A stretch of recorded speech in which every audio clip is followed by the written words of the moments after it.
نحمده ونصلي على رسوله الكريم أما بعد فأعوذ بالله من الشيطان الرجيم بسم الله الرحمن الرحيم ربي يسر ولا تعسر وتمم بالخير وبك نستعين ربي زدني علما ربي زدني علما ربي زدني علما آمین اللہم آمین۔ اللہ سبحانہ و تعالی ہم سب کو علم نافع اور حکمت عطا فرمائے، آمین۔ انشاءاللہ قرآن پاک کا ٹرانسلیشن سٹارٹ کرتے ہیں، لیکن اپنے طریقے سے نہیں بلکہ نبی پاک صلی اللہ علیہ وآلہ وسلم کے طریقے سے پڑھنے کی کوشش کرتے ہیں۔ اللہ کے نام سے شروع جو نہایت مہربان اور ہمیشہ رحم فرمانے والا ہے۔ سورہ بقرہ کی آیت 259 میں ہم دیکھیں گے کہ اللہ سبحانہ و تعالی مردوں کو کیسے زندہ کرے گا۔ یا تم نے اس جیسے شخص کے واقعے پر غور کیا جس کا ایک بستی پر ایسے وقت گزر ہوا جب وہ چھتوں کے بل گری پڑی تھی۔ اس نے کہا کہ اللہ اس بستی کو اس کے مرنے کے بعد کیسے زندہ کرے گا؟ پھر اللہ نے اس شخص کو 100 سال تک کے لیے موت دی اور اس کے بعد زندہ کر دیا، اور پھر پوچھا کہ تم کتنے عرصے تک اس حالت میں رہے ہو؟ اس نے کہا 1 دن یا 1 دن کا کچھ حصہ۔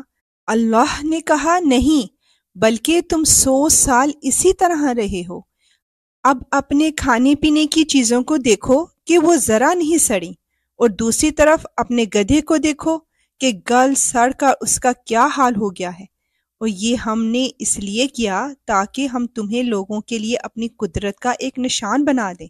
اور اب اپنے گدھے کی ہڈیوں کو دیکھو کہ ہم کس طرح انہیں اٹھاتے ہیں، پھر ان کو گوشت کا لباس پہناتے ہیں۔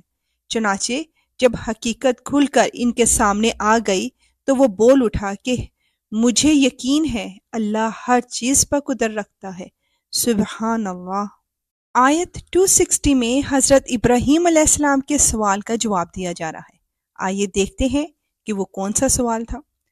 اور اس وقت کا تذکرہ سنو جب ابراہیم علیہ السلام نے کہا تھا کہ میرے پروردگار مجھے دکھائیے کہ آپ مردوں کو کیسے زندہ کرتے ہیں۔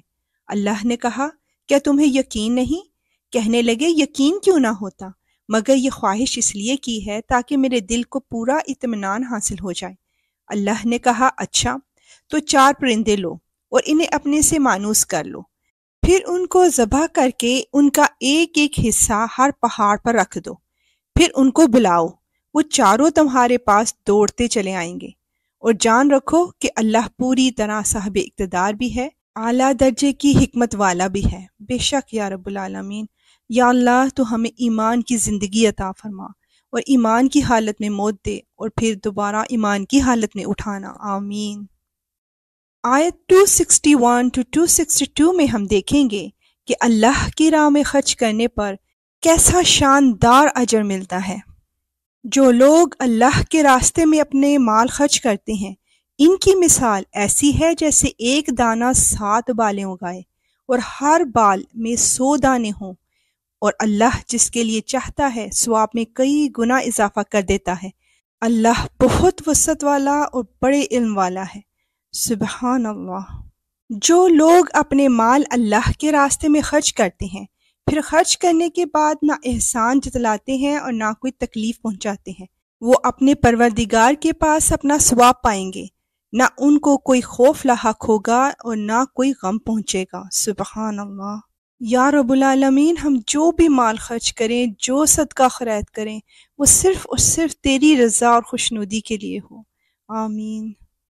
آیت 263 to 264 میں ہم جانیں گے کہ کس ریزنز کی بنا پر اللہ کی راہ میں خرچ کرنے پر بھی اجر نہیں ملتا۔ بھلی بات کہہ دینا اور درگزر کرنا اس صدقے سے بہتر ہے جس کے بعد کوئی تکلیف پہنچائی جائے، اور اللہ بڑا بے نیاز بہت بردبار ہے، بے شک۔ اے ایمان والو، اپنے صدقات کو احسان جتلا کر اور تکلیف پہنچا کر اس شخص کی طرح ضائع مت کرو جو اپنا مال لوگوں کو دکھانے کے لیے خرچ کرتا ہے اور اللہ اور یوم آخرت پر ایمان نہیں رکھتا۔ چنانچہ اس کی مثال ایسی ہے جیسے ایک چکنی چٹان پر مٹی جمی ہو، پھر اس پر زور کی بارش پڑے اور اس مٹی کو بہا کر چٹان کو دوبارہ چکنی بنا چھوڑے۔ ایسے لوگوں نے جو کمائی کی ہوتی ہے وہ ذرا بھی ان کے ہاتھ نہیں لگتی، اور اللہ ایسے کافروں کو ہدایت تک نہیں پہنچاتا۔ اللہ اکبر۔ یا رب العالمین، تو ہمیں ایسا نقصان اٹھانے والوں میں سے نہ بنانا۔ آیت 265 میں نیک نیتی سے انفاق کرنے والوں کی مثال بتائی گئی ہے، اور جو لوگ اپنے مال اللہ کی خوشنودی طلب کرنے کے لیے اور اپنے آپ میں پختگی پیدا کرنے کے لیے خرچ کرتے ہیں، ان کی مثال ایسی ہے جیسے ایک باغ کسی ٹیلے پر واقع ہو، اس پر زور کی بارش برسے تو وہ دگنا پھل لے کر آئے، اور اگر اس پر زور کی بارش نہ بھی برسے تو ہلکی پھلکی پھوار بھی اس کے لیے کافی ہے۔ اور تم جو عمل بھی کرتے ہو اللہ اسے خوب اچھی طرح دیکھتا ہے، بے شک یا رب العالمین۔ یا اللہ تو ہمارے صدقات کو اپنے ہاں بڑھا چڑھا کے قبول فرمانا، آمین۔ اور اب آیت 266 میں نیک نیتی سے انفاق نہ کرنے والوں کی مثال بیان کی گئی ہے۔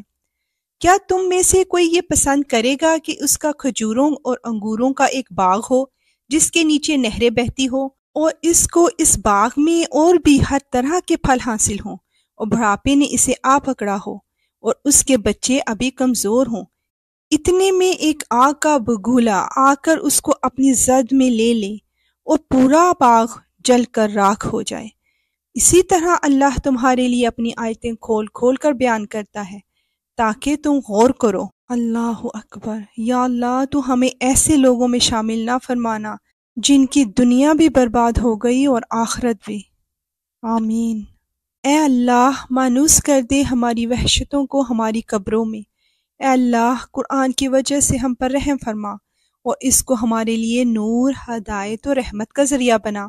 اے اللہ جو کچھ ہم بھول جائیں ہمیں یاد کروا دینا، اور وہ کچھ ہمیں سکھا دے جو ہمیں معلوم نہیں، اور دن کی گھڑیوں میں اور رات کی گھڑیوں میں تلاوت کی توفیق عطا فرما اور اس کو ہمارے لیے دلیل بنا دے، آمین، اللہم آمین۔ انشاءاللہ ملیں گے نیکسٹ آیات کے ساتھ۔ اب اجازت، وآخر دعوانا ان الحمدللہ رب العالمین۔ سبحانک اللہم وبحمدک، اشہد ان لا الہ الا انت، استغفرک واتوب الیک۔ السلام علیکم ورحمۃ اللہ وبرکاتہ۔